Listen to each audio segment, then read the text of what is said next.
So the less canes, the bigger that flower will be.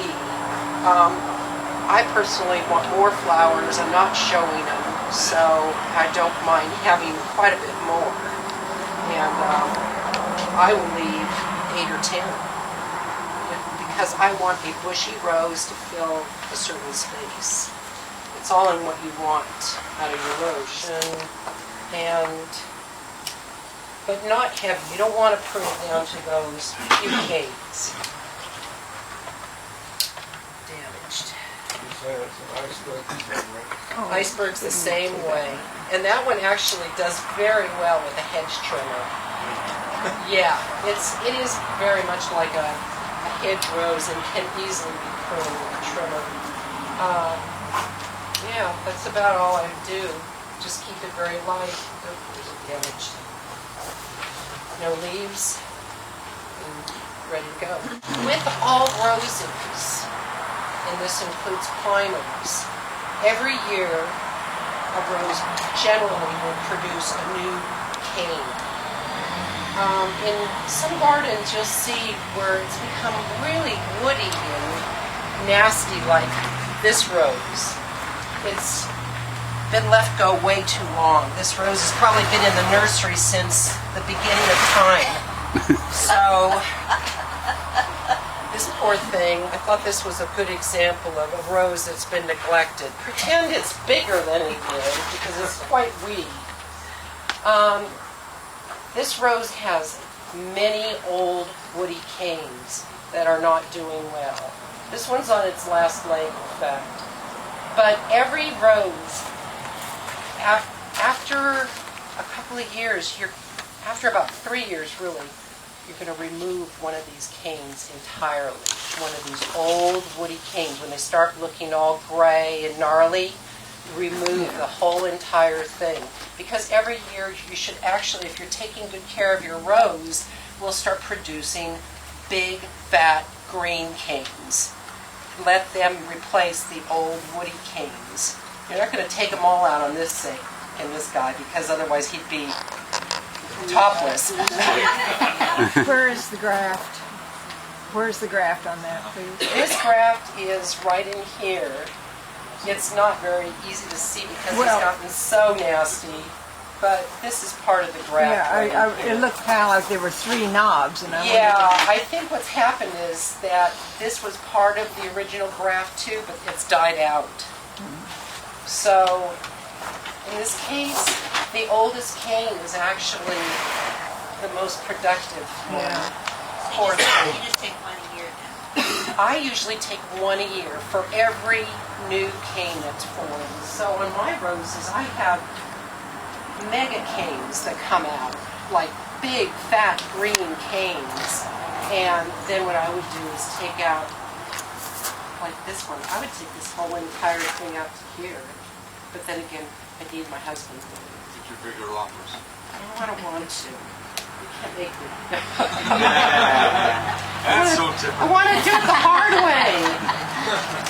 Actually, if it gets really hard. Yeah, you can see that green cane.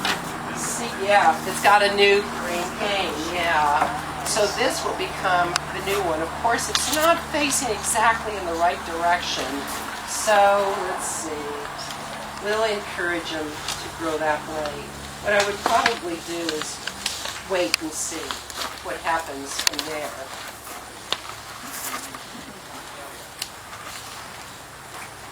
Now, one of the things that I have found that really helps to produce new canes is Epsom salts. Epsom salts is an old tried and true. I understand. It has, what I understand is the magnesium in it somehow triggers or it replaces deficiency, and a lot of us in sandy soil have magnesium deficiency anyway in our soil.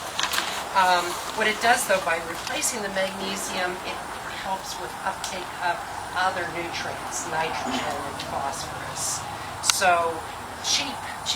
When you're done cleaning your rose, spraying your rose, I just take a handful of Epsom salts at this time of year, and that is all I feed my roses with now.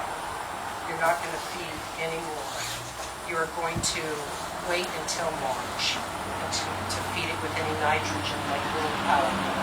Just right now, it would be just Epsom salt. Salt is different. That's sodium. Yeah, actually, Epsom salt is magnesium sulfate, so it's not a salt. Okay. Yeah, and it does not make the soil more alkaline. But would too much harm it? You know what, it's kind of useless, and actually if you do give it too much, it binds things up, chemicals, so that there can't be absorption. It's such a symbiotic relationship between minerals and microbes, and sometimes less is better. Yeah, to be more cautious. No, I actually do it a couple of times in the year. Once in March and once probably when I feed again in midsummer, if I remember. But it really does help. Before we leave the Epsom salts, is that okay to put on fairly newly planted? You can use it in your entire garden. You can use it in your orchard. Our soil really is magnesium deficient because of being on sand, unless you're fortunate enough to live on clay that is much more nutritive but has no drainage. But it has a lot of nutrient in it. So, sometimes I just broadcast it out, and then as I'm washing my garden, I just wash it in. And I've never had a big problem. I want to go back to you, Judy. You were talking about climbers. That thing about removing old canes, I just pruned somebody's Altissimo, which was very big. It's a big red single rose. And she's got it growing up a pergola in front of her house. And, she's been training it for a long time. It's beautiful. And it has some gigantic canes on it. I mean, really gnarly old wood. Well, some of them were old, really old, so we removed them. They were really gray and starting to crack. And so we cut them out. But because she's been doing the Epsom salts and the grow power and watering well, she had tons of new flexible green canes. So we just took the old ones right down to the ground and brought up the new ones. And you know how fast roses grow here. They've got 11 months to go crazy and they'll catch up. So that's the way you prune a climber, and also it's just to shape. It is always just to shape. And if you can, when you're first growing a climber, what you want to do is really encourage horizontal growth as much as possible, because off of that horizontal growth grows your flower buds. So you'll get this upright growth, and that's where all your flowers will be produced.